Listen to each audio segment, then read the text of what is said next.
स्वागत है आपके अपने trading channel trades for earning पे। यहाँ पर हम डिस्कस करेंगे ट्यूसडे के सेशन के लिए कि किस तरीके से हम ट्यूसडे को ट्रेड कर सकते हैं मार्केट में।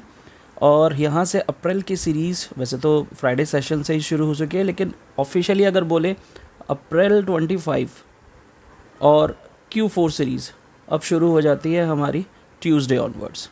अब मार्केट में किस तरीके से हम अच्छे से परफॉर्म कर सकते हैं निफ्टी, बैंक निफ्टी, और अभी मैं आपको सिर्फ दो स्टॉक्स पॉलीकैब और HL इनके ऊपर में पोजीशंस बनाने के लिए बताऊंगा, जिनका मुझे लगता है कि ये मार्केट में आपको अच्छी परफॉर्मेंस देंगे रिगार्डिंग कि मार्केट में किस तरीके से हम अपनी पोजीशंस बना सकते हैं और पोजीशंस को बनाने के बाद हम उनको अच्छे तरीके से प्रॉफिट बना सकते हैं जब उनके Q4 के रिजल्ट्स आएंगे। सबसे पहले डिस्कस करते हैं निफ्टी 50 को। देखो निफ्टी 50 में फ्राइडे के सेशन में आप देख रहे हो निफ्टी ने एक पर्टिकुलर एक रेंज में वर्क किया और वो रेंज थर्सडे वाली रेंज थी, और उसी रेंज को यहाँ पर देखो जहाँ पर उसने अपना ड्रॉप लिया उसी के आसपास यहाँ पे ड्रॉप लिया, जहाँ पर हाई था उसी हाई के ऊपर में मार्केट ने बार बार रिजेक्शन लिया। अब सबसे पहले फ्राइडे के सेशन में यूएस का हैंडओवर कैसा है, देखो डाउ और नैस्डैक दोनों ही नेगेटिव क्लोजिंग देखे गए। तो हमारे लिए सबसे इम्पॉर्टेंट रहेगा कि हमारा मार्केट कहाँ ओपन होता है। क्यों? अगर मार्केट इस लेवल के नीचे ओपन होता है जो कि अप्रॉक्स है 23,440, तो हमें यहाँ से डाउन साइड के टारगेट देखने को मिल सकते हैं। वो टारगेट क्या हो सकते हैं? वो हो सकते हैं 23,380, 320 एंड 250। ये डाउन साइड के टारगेट हमको देखने को मिल सकते हैं। लेकिन जहाँ मार्केट 23,250 को ब्रेक करता है उसके बाद मार्केट में एक अच्छा खासा आपको डाउनफॉल देखने को मिल सकता है और वो अप्रॉक्स 23,000 तक का हो सकता है। अब जैसा मैंने बोला मार्केट कहाँ ओपन होता है, मार्केट ओपन होता है इसी एरिया में कहीं आसपास। ये मैंने आपको 3 टेक्स यहाँ मेंशन कर दिए। ये क्या है? 23,480, 470। तो मार्केट सबसे पहले एक बार दोबारा हाई टच करने की कोशिश करेगा जहाँ से उसे बार बार रिजेक्शंस आई हैं, 2-3 टाइम्स आई हैं। ये रिजेक्शंस एरियाज़ क्या है? 640 से लेकर के 680 के बीच का। यहाँ पर अगर आपका पोजीशन आता है, आप कॉल साइड बैठते हो और आपको लगता है कि अब आपको यहाँ पर अपनी पोजीशंस क्लोज करनी चाहिए, क्योंकि यहाँ से आपको 1:3 रेशियो का टारगेट इजीली मिल जाएगा। तो आप चाहें तो अपनी पोजीशंस को यहाँ क्लोज कर सकते हैं या फिर अपने एसएल को ऊपर करके आप अपर टारगेट के लिए ट्राई कर सकते हैं, क्योंकि मार्केट अगर ट्यूसडे के सेशन में इस लेवल को ब्रेक करने की कोशिश करेगा तो वो आराम से 23,800 तक को टच करने की कोशिश करेगा। और अगर इसने बिफोर 12 23,800 को ब्रेक किया तो ये आपको ट्यूसडे और वेडनेसडे के सेशन में ही आपको 24,000 टच करता हुआ दिखाई देगा मार्केट सिनेरियो के हिसाब से। सेम मैं यही चीज़ कहना चाहूँगा कि अगर मार्केट 23,200 को ब्रेक करता है तो ये आपको 23,000 और 22,950 को टच करता हुआ दिखाई देगा ट्यूसडे और वेडनेसडे के सेशन में। तो इसीलिए ट्यूसडे का सेशन बहुत हद तक डिपेंड करेगा कि मार्केट में निफ्टी किस तरीके से परफॉर्म करता है।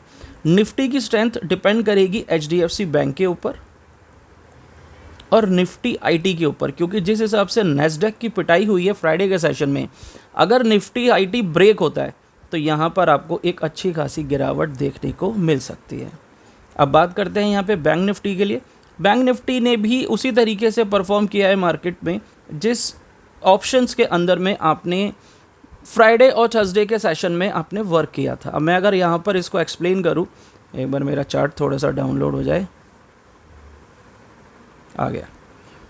चलो अब यहाँ ये देखते हैं कि किस तरीके से हम बैंक निफ्टी के लिए, बैंक निफ्टी ही उड़ गया, हम बैंक निफ्टी को दोबारा से ओपन कर लेते हैं।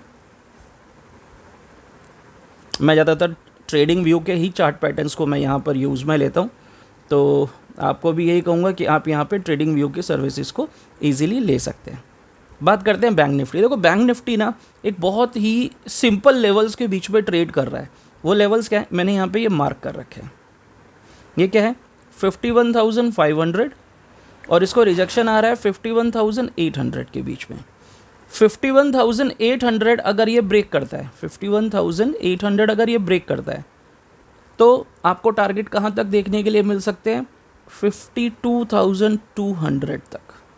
और अगर बिफोर 12 हमें ये लेवल अचीव होता है तो आप 52,500 तक के टारगेट लेके चल सकते हैं निफ्टी बैंक में।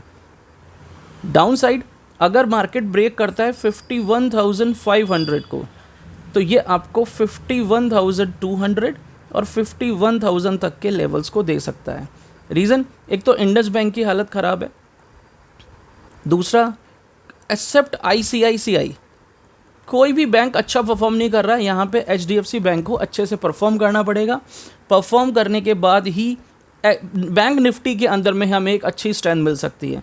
तो मैं ट्यूसडे के सेशन में मैं 2 बैंक्स के ऊपर में अपनी प्रॉपर पूरी नज़र रखूँगा, एक तो एसबीआई बैंक, दूसरा एचडीएफसी।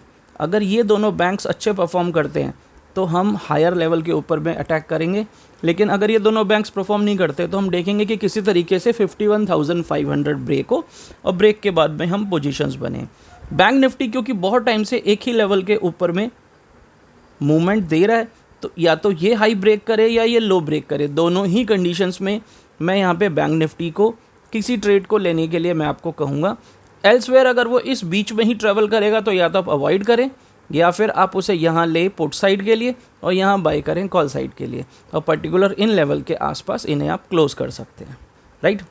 अब यहाँ पे मैं 2 स्टॉक्स के बारे में स्पेसिफिक बातचीत करूँगा।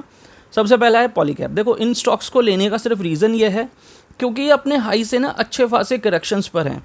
पॉलीकैब ने हाई लगाया है नियर अबाउट 7,500 और 7,600 रुपीज़ का, और ये अभी हमको कितना मिल रहा है, 5125। और ये कहाँ से होकर के आया है, ये नियर अबाउट 4,500 के टारगेट से होकर के, यानी कि डिप को टच करके आया है। आप इस स्टॉक को यहाँ ले सकते हैं। मैं पर्टिकुलर यहाँ पे किसी 1 दिन 2 दिन का नहीं ले रहा। इनकी रिजल्ट्स जो डेट है, जो Q4 का जो इनका रिजल्ट आएगा उससे 1 दिन पहले आप अपनी पोजीशंस को क्लोज करो। 5125 यानी कि 5200 के आसपास आप इसे परचेज़ करो, या और जितना डिप में मिलता है आप इसे परचेज़ करो। और यहाँ जो आपके टारगेट है वो 6,000, 6,500 और 7,000 के आसपास आप इसे अपनी पोजीशंस को क्लोज कर सकते हैं। एसएल जो आपको लगाना है वो 4,800 का आप यहाँ पर लगाइए। 4,800 का टारगेट इनफ है इस पोजीशन के लिए। सेम ऐसे ही जो मेरे पास दूसरा स्टॉक है वो है एचएएल। एचएएल मार्केट में आपको उस रेंज पे मिलेगा या उस पोजीशन पे मिलेगा जहाँ पर हम इसे ईजिली बाय कर सकते हैं। एचएएल का चार्ट अभी यहाँ पर आ रहा होगा। 3,700 के आसपास के सिनेरियो पर ये डिप लेकर के ऊपर आया है। 5,800 का इसका हाई है।